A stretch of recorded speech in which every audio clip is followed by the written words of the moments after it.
Good morning and welcome to the early edition of Sales TV. I am delighted to be welcoming you all back here to the Cranfield Grenville Turner Studios, and thank you once again, Cranfield, for hosting us.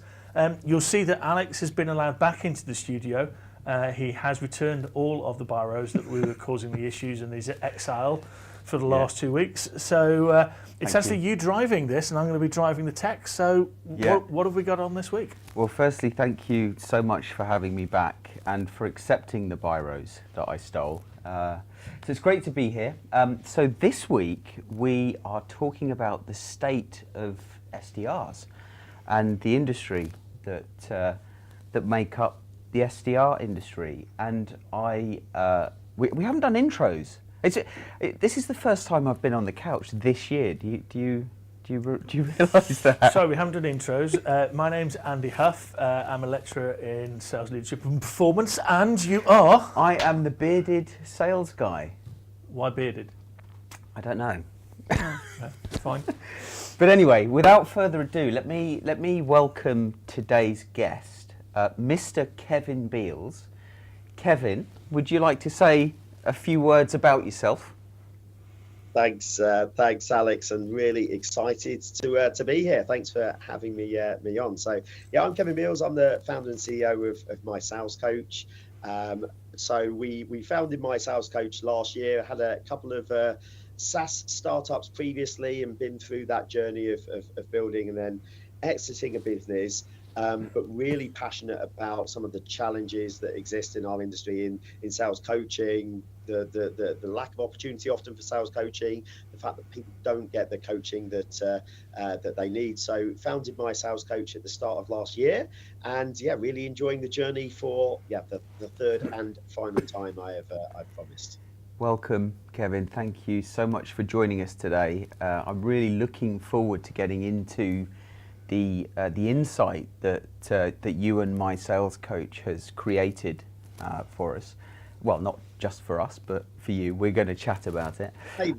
Before we dive into that, though, I thought it was so we met 22 years ago, I believe, and a little story for you. So I met Kevin at an event.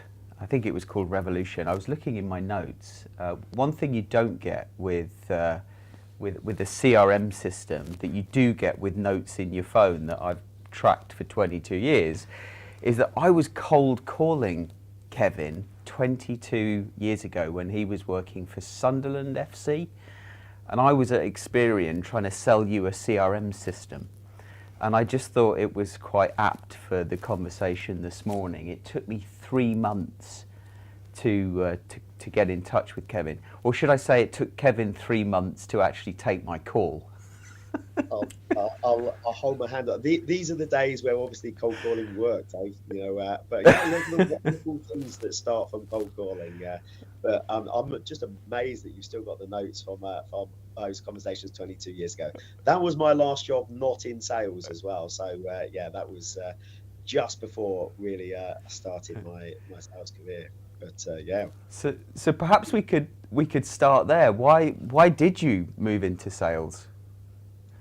I think like most people, probably a little bit fell into to sales, as you mentioned. There, I was working at Sunderland Football Club. I've met my Geordie lass, and looking for the next opportunity whilst living up in the northeast, and kind of fell into sales. Was amazing tech startup, and went through that journey. Joined then another tech startup when I know we met Alex, and were both working in the same industry at that time in digital marketing. And I guess first of all, as I say, fell into it, but really then had a passion for what we do, growing those skills and career. And then first as a sales professional, and then sales leader, and then as a founder and CEO. Yeah, brilliant to hear. So the state of SDR report. There's some fantastic insight in there. Why do this report? Because this isn't the first year that you've done it, is it? Or It's yeah, Or is it? it kind of is. Yeah, we're just completed our sort of like first year in business, and I guess looked obviously into this kind of research before and done these kind of reports before, but just before Christmas we did this state of SDR report. We had just over 1,069 SDRs that kindly and confidentially shared their thoughts and information on the state of the world through their eyes, and that certainly helped us come up, as you say, with some quite compelling, alarming, insightful data and stats.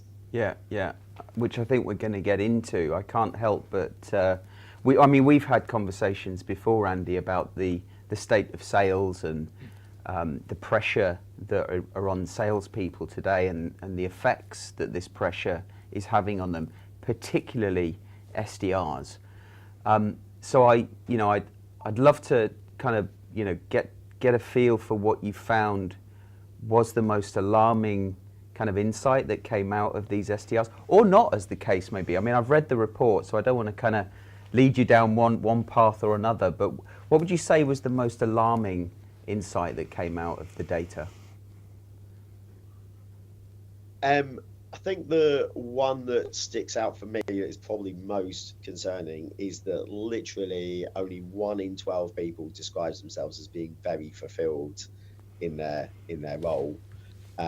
More than half describing themselves as not being fulfilled, or only slightly fulfilled. So I think that was really disappointing to see, because obviously for most people as SDRs, this is their first introduction to sales as a career and the sales industry. So I think there's clearly work to do there, and perhaps with some of the other data and some of the other stats, it kind of starts to complete the picture of why people don't feel fulfilled. We know obviously it's a really hard job, and we have in this industry perhaps the very hardest job being the entry job. I think the fact that literally just 1 in 12 describe themselves as being very fulfilled in that role was really worrying. Yeah. I think the almost 50% as not fulfilled, or sort of like just getting there. I'm fascinated because somebody else put a stat in front of me, not based on a SDRs, Kevin, but actually apprentices, sales apprentices, and the dropout rate. And actually somebody had surveyed why the dropout rate, and actually 33% had left sales. It wasn't to do with they'd got another job, they'd gone to a competitor, they'd left sales. And there must be some kind of overlap in kind of the audience that you surveyed and the audience that the data came from there. I'm sure, but actually one of the questions we did ask is, do you think you'll be in sales in 5 years' time? And deliberately, I guess for the same reason, kind of asked that question. Is this people that are in transition, need a job, perhaps deciding what they want to do with their lives, or is this people that are looking to build their career in sales and have made that conscious decision to start their career in sales? Only 10% thought they wouldn't be in sales in 5 years' time. There were some that were still not sure, but only 10% said they didn't think they would be in sales in 5 years' time. So there was definitely the suggestion that largely this is an audience that are committed to building or trying to build a career in sales. Again, maybe going back to that fulfillment though, far more concerning was that around half weren't sure they would be with their current employer in just 12 months' time. So definitely a real disconnect there, that there does seem to be a commitment to being in sales and building a career in sales, but not necessarily a commitment to the organization they're with, or a reason to feel that they will be in that role in just 12 months. There's a great quote here, Kevin, from a fan of yours who's delighted to see you and Alex. No, it's not. It's a guy called Volker. He says the pressure on salespeople is huge. We finally, as a profession, start to talk about the challenges around the ups and downs of sales and how it impacts mental health.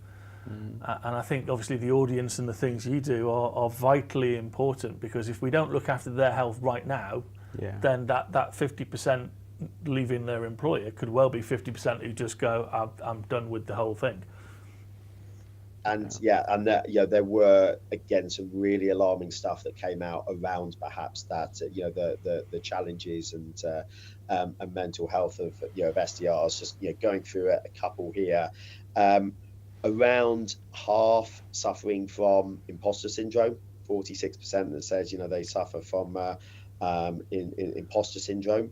Burnout being the third most popular #1 challenge that SDRs say that they face. So we gave SDRs literally a list of like 15 different challenges that they may face in their role.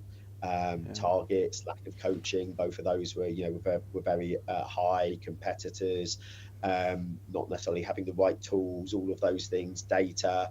But burnout was the third most popular challenge that they felt that they faced as the #1 challenge.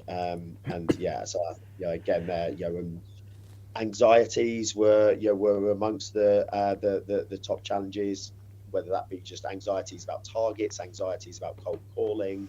There's some real challenges that SDRs are faced with. I feel I'm somewhat biased about my view when I'm hearing you talk about these things, Kevin.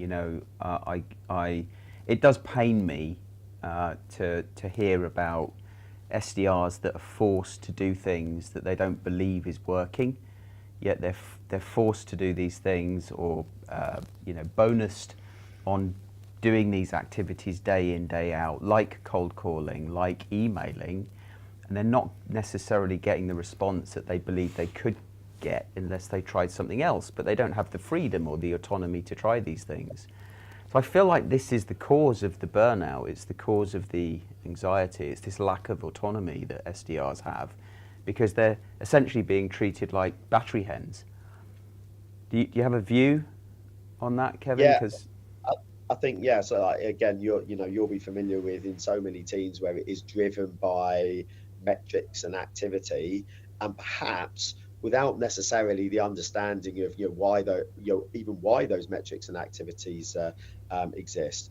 I think there is obviously a slight dichotomy that in an ideal world it would be great that every SDR felt like they were in charge of their own business, making their own decisions, running their own experiments, choosing the channels that they're best suited to and they get the best results and the best returns from.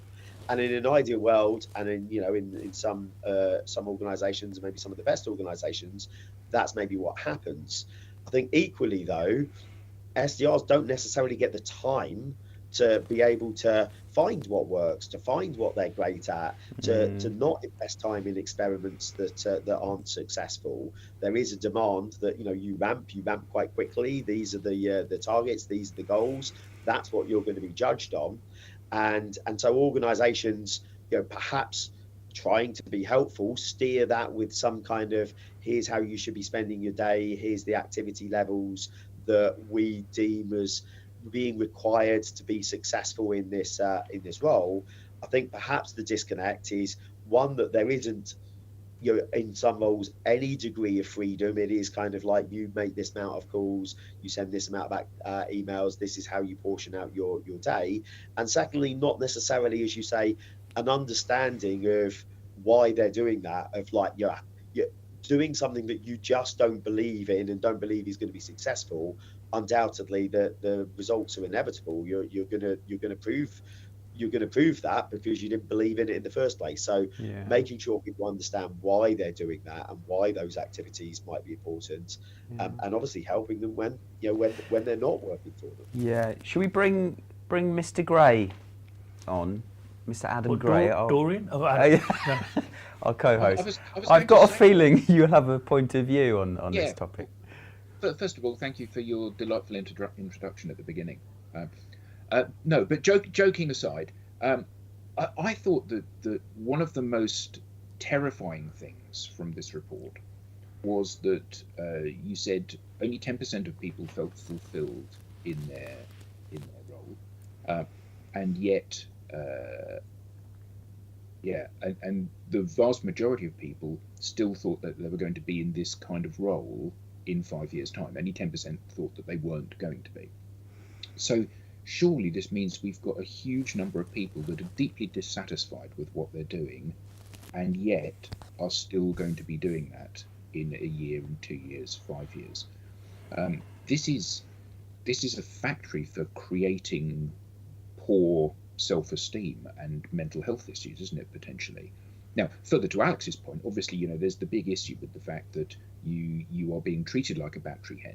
You're having to go through all of these different exercises over and over and over again, where you have no belief that those exercises are going to yield the results that you need. But it's a shocking lack of empowerment, isn't it, where people feel that they can't get out of the situation in which they find themselves.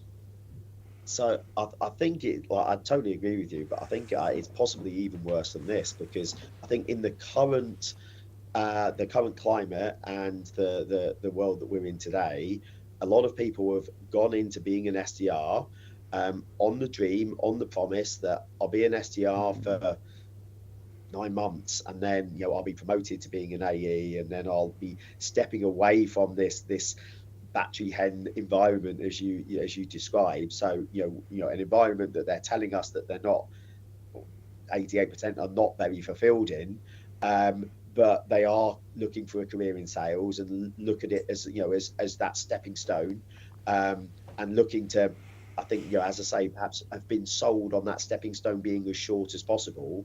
And I think two things now are happening. One, we don't have, as an industry, the next step in their progression, perhaps at the speed that happened previously. There was, in high growth organizations, particularly in tech organizations, it was very easy to take people from being SDRs to being account executives, business development managers in a fairly short period of time, because you needed to fill those roles and you were growing those roles. Now we've all resized, become more efficient, and those roles don't exist and those opportunities don't exist. So, I think you've got a whole set of people in those SDR roles who have either realized or are about to realize that actually those stepping stones and those next steps weren't as easy as perhaps they believed or were sold on when they came into the industry. And the second is that we've almost conditioned that you do an SDR for 9 months and then that's great, you step up into this role and you don't have to spend all of your time prospecting anymore, and then we throw people into what essentially is a very different role without necessarily having the core skills or the experiences to be ready to do that. And that is definitely something that you see countless times. We need to reset expectations in the industry. The work that you do, Andy, around professionalizing sales, is going to help the industry. I think as part of that recalibration, the work that you do, Kevin, around ensuring salespeople have the right access to coaching, I think will help. But are these two things alone the solution? How else should we be thinking about this? I think it's your fan who's stalking you, Kevin's put a really good point up on here, which I'll read out, which is, Volker has said, don't forget, with sales now being a more reputable profession, I've got to say, Volker, I'm not completely convinced that that's a complete statement. Not having a fight with you, but I don't think buyers think sales is a reputable profession. But what he goes on to say is that the career paths might be a bit more clear than they were 20 years ago. And if you look at the States, there is a lot of trends coming from where a lot of the sales trends are coming from. People go out to uni and they want to go into sales. And I think that in itself would be really interesting in your viewpoint. There is a huge amount of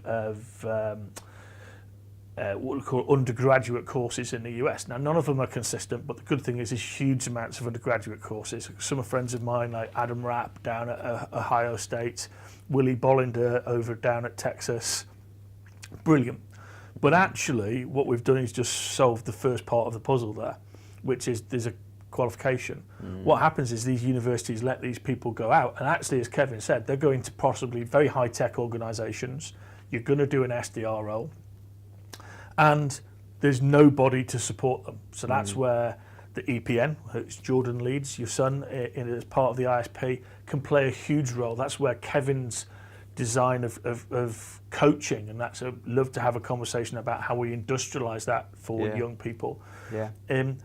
And it's really fascinating for me is just listening to Kevin talk. When I started sales, I went into an office and I was a junior AE, but I was an AE. There wasn't any different roles in our organisation. We all got a PATS, we all got a car, we all go out there and sell to customers. But I knew I had to learn my craft, but it was learning my craft. I wasn't in a different role. And all of a sudden, about 15 years ago, we invented these roles to try and reduce the cost. You mentioned efficiency, Kevin, reduce those costs and try and find the edges of the market. Inside sales was the first role. And you've got companies now that have got 2,000-3,000 inside salespeople in a building in Dublin. Then we introduced SDRs, and it's like, actually, there's no, the mathematics don't work. You can't all go, as Kevin said, into an AE role because there isn't that same level of AE roles. But what we could do is give them better coaching, better care and mental health. And also what we could do is help them prepare for the next role. So this is where Idea Gen and Ben Dorks, who's been on right in season 1, he actually has a concept that says we will develop you for that AE role so you have the right to compete for it and you'll get that opportunity to compete, but you're not necessarily going to automatically get it. And I think that sets a really healthy culture. Yeah. Kevin, what was your thoughts on that? Yeah, no, I agree there as well. Another actually data point that came out of the survey, which again really took us by surprise and like shows, I think, a massive untapped opportunity as an industry. 4% of people felt their next role was in customer success or customer or account management. Sorry, what percentage? 4. Okay. Which again, we know the skills that you build up as an SDR, coupled with actually, ironically, customer success and account management is becoming increasingly focused on having those sales skills and, obviously the ability to delight and make customers happy, but looking for the opportunities to the growth opportunities and the retention elements of those roles being critical as well. The fact that literally only 1 in 25 people thought that was their next likely step really quite surprised us. 55% said AEs, 18% said SDR managers, and the rest was all very a long tail of very small percentages. I was surprised that it was as low as that because I know some amazing customer success managers who started as SDRs and are amazing customer success managers in part because of their experiences of being an SDR and building those core sales skills. So I think, again, there's a bit of an education gap there of the opportunities that might exist. We have kind of conditioned, here's the conveyor belt, you start as an SDR, your next step is to this. And I don't think we're helping people appreciate what the right opportunities for them personally might be. Sorry. So I was just saying, Alan Clark, another stalker of yours, Kevin, he said it might be a bit controversial, but I think anyone entering this career needs to be aware it's a tough place. I would say it can be tough, but I think we've lost the fun. I'm not completely convinced that we've actually got that. When it was tough for me when I started. I mean, I got some real big knockbacks, but it was fun. I remember those days very fondly. Yeah. I'm interested to know what the split, in terms of diversity, gender split. Did you look at that? Did you go? We did. Yeah. No, yeah, probably with hindsight, that was that was a bit of a gap. We did it as as well, obviously, as a confidential, but yeah, we didn't ask the gender or ethnicity. One of the reasons actually why it would be great actually to know that as well, obviously from just understanding maybe some of the nuances, but just thinking about things like gender. Another really disappointing thing, I know this isn't gender specific, but 1 in 7 people has said they have had inappropriate behavior from a prospect, right. Which again, are we aware as leaders that that we are thrusting people into an environment and are we supporting them through situations where, unfortunately and ridiculously, they're being exposed to behaviour that they would consider inappropriate. And I'm sure, if we were to do a gender split of that, I'm sure that would be more challenging for females in sales more than males as well. That is, you just touched on something there that my wife talks about, actually. And I know you, Adam, and Tim are in the social, but I just keep forgetting about it, Kevin, which is actually people, my wife gets propositioned on LinkedIn, and I just look at it and go, sorry, why? Not that she's not attractive, beautiful, and all this, but I can't comprehend why people would do that. Because it's like, Adam, you and I were talking about the humanity. So there's lots of people who are really obviously brilliantly digital, but they are doing things that you wouldn't dare do in a pub. Yeah, there is people who really know how to work decencies that aren't very digital. And it's somewhere in the middle of that line, isn't there, where you've got that perfectly decent person who's also perfectly digital. But I'm shocked about that. I mean, it'd be great to try and find out what was classed as that kind of behaviour, because I'm sure abuse is also part of that. People just saying, go forth and multiply. In certain ways. And I know it was mentioned by I think you mentioned Alan came in with that there is a robustness needed for a career in sales. It isn't an easy career at all.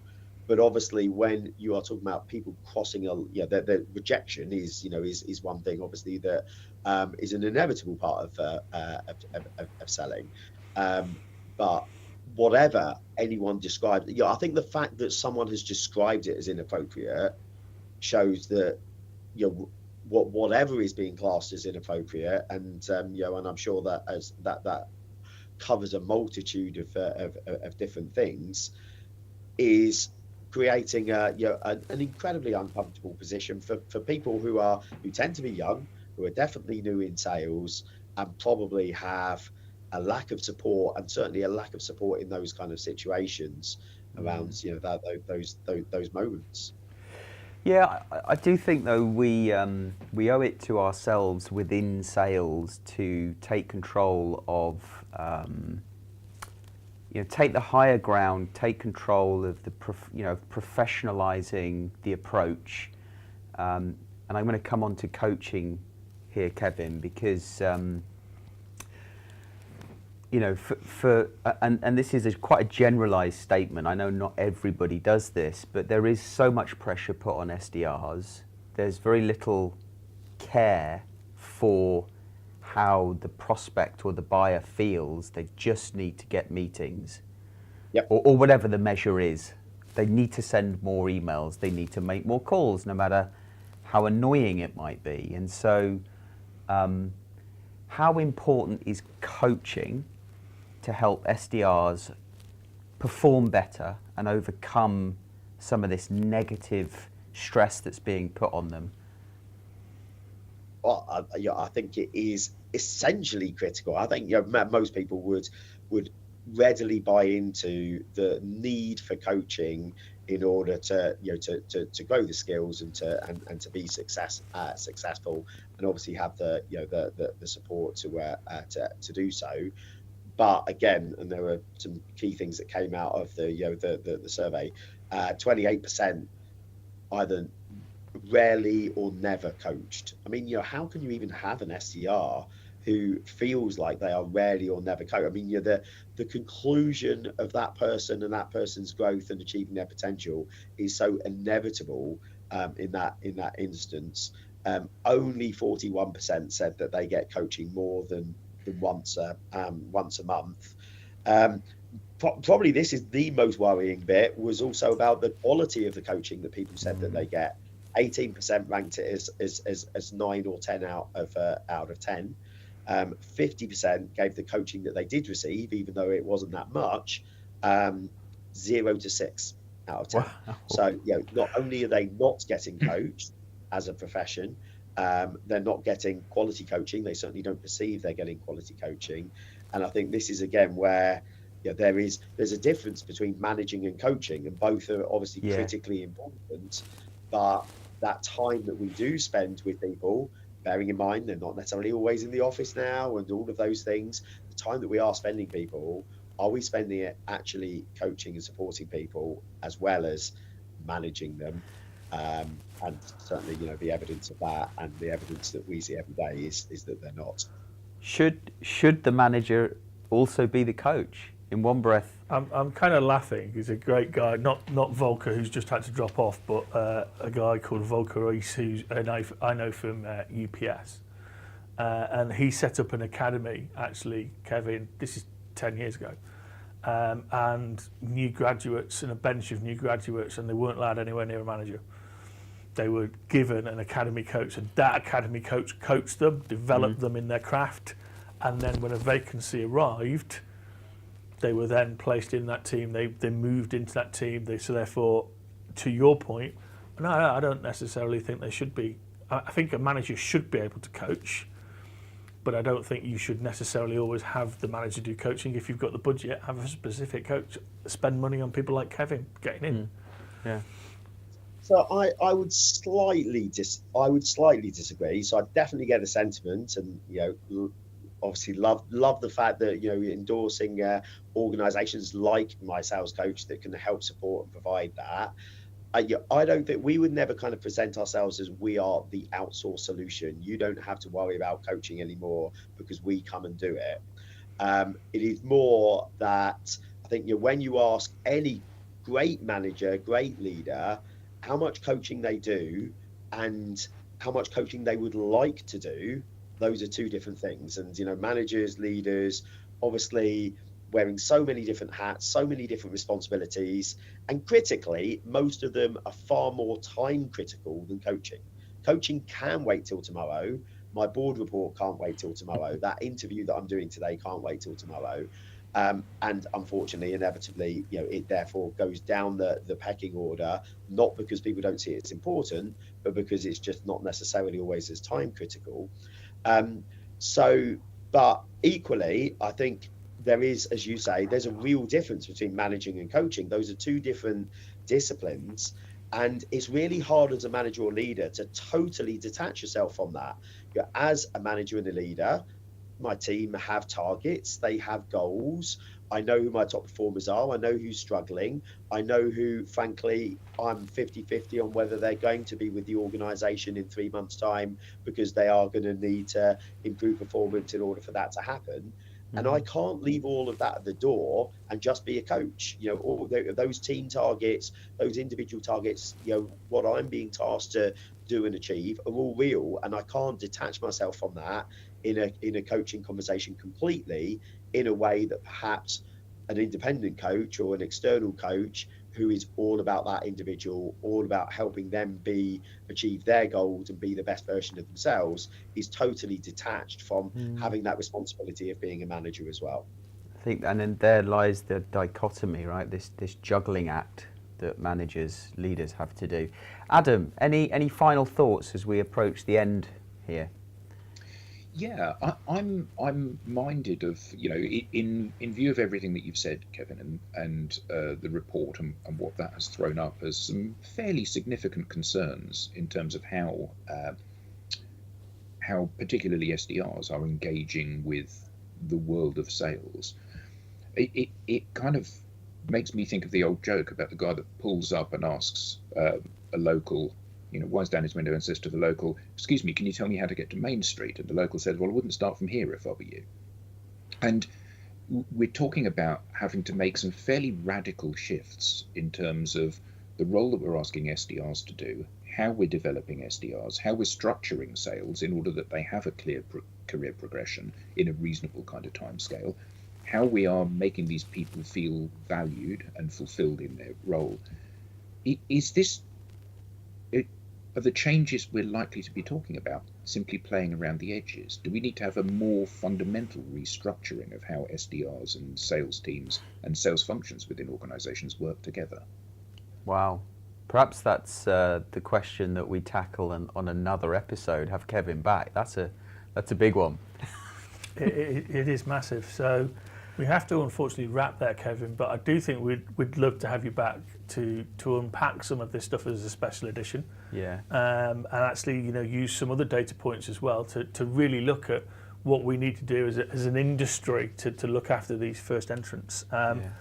Just so you know, I've been sitting here thinking it's been brilliant to have the Foo Fighters frontman on Sales TV. And I'm itching to ask you when you're next on tour, because we will be actually putting out. We had Dave Grohl on Sales TV. Sorry, it's been, but do you want to thank Kevin and? Yeah, Kevin, thanks so much for giving up your time this morning. The work that you're doing at MySalesCoach, I have to say, is brilliant. What you're doing for the industry, keep creating that report. I think without this insight, we can't make some key decisions about how we influence the industry going forward. So thank you for that. Thank you, Andy. Thank you, Mr. Gray. This was another episode of Sales TV. Until the later edition this afternoon, or next week. We'll see you next time. Take care all. Bye.